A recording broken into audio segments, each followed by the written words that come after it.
Hello there. So you want to know how you can simply go ahead and sign up or create an account on Empower on your mobile device. This is going to be the only video that you'll ever need to watch. So with that being said, let's just get straight into the video.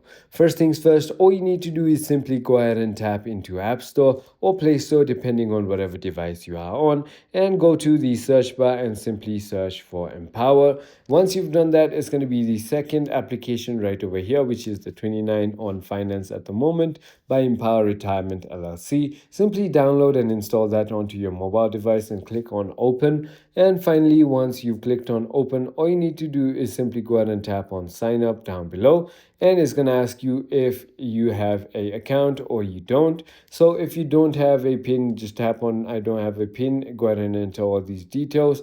If you have a pin, just search for just enter your social security number and your pin. And or if you have a enrollment code, you can simply go ahead and add that and simply click on find me. It will go ahead and find your account, and once it has done that, it's going to ask you to create a username and password, and you will have logged in. I hope this video was helpful to you. If it was, hit that like button, and I'll see you on the next